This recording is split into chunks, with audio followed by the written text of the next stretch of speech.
যে 12 অক্টোবর 2023 আমরা একটা বিশেষ উদ্দেশ্য নিয়ে এই জায়গাটা তৈরি করা হয়েছিল। উদ্দেশ্য হচ্ছে যে বহিরাজ্য থেকে আগরতলা শহরে মাছ সেগুলি বাজারে যায়, বটতলা বাজার হোক, মহারাজগঞ্জ বাজার হোক বা অন্যান্য বাজার যদি যায়, সেগুলি বড় বড় গাড়িগুলির মধ্যে বাজারের সামনেই রাস্তায় দাঁড়াবে। সেহেতু যানজট তৈরি হতো, মানুষের সমস্যার সময় স্বাভাবিক জীবনযাত্রা বা কিংবা যান চলাচলের বিঘ্ন করত। সেই কারণে আমাদের সরকার তরফ থেকে এবং আমরা আগরতলা পৌর নিগম তরফ থেকে শহরকে যাতে যানজটমুক্ত করা যায় এবং পরিচ্ছন্ন রাখা যায়, সেই কারণে আমরা উদ্দেশ্য নিয়ে এই ইয়ার্ড আমরা তৈরি করেছি। এখান থেকে যারা বড় বড় গাড়িতে মাছ আসে বিভিন্ন প্রদেশ থেকে, এখানে প্রথমে আনা হয়, তার থেকে ছোট ছোট গাড়ি করে বিভিন্ন বাজারে প্রয়োজন অনুযায়ী তারা সংগ্রহ করে ব্যবসায়ী যায়।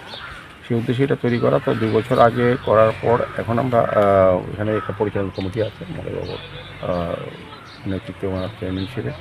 তো এখানে প্রধান সাহেবও আছেন। তো আজকে আমরা এটা পরিদর্শন করছি। আমাদের কমিশনার সাহেব আছেন, আমাদের এমআইসি মেম্বার উদয়বাবু আছেন এবং অন্যান্য যারা আধিকারিকরা, আমাদের সুপার ইঞ্জিনিয়ার সহ প্রত্যেকে আমরা এসেছি এটা পরিদর্শন করার জন্য। কিছু কিছু সমস্যা আছে ছোটোখাটো, সেগুলি সমাধান করার জন্য আজকে সিদ্ধান্ত নেওয়া হয়েছে।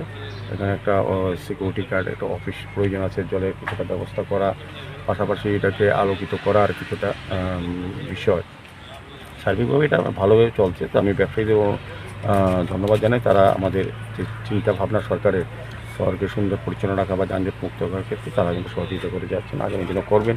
এবং যারা কমিটি, যারা খুব সুচারু সুন্দরভাবে কাজ করছেন, তো তারপরেও আমরা দেখব যেটা আরও যাদের স্বাচ্ছন্দ্যে সুন্দরভাবে ব্যবসায়ী এবং আমাদের পরিচালন কমিটির মধ্যে যাতে সংযোগ রেখে আমাদের যে উদ্দেশ্যটা যাতে সফল করা যায় বা কার্যকরী করা যায়, সেদিকে আমরা আজকে এটা পরিদর্শনে এসেছি এবং কিছু কিছু সিদ্ধান্ত আমরা নিয়েছি এবং বাকিরা আলোচনা করব যে আর কী প্রয়োজনীয়তা আছে।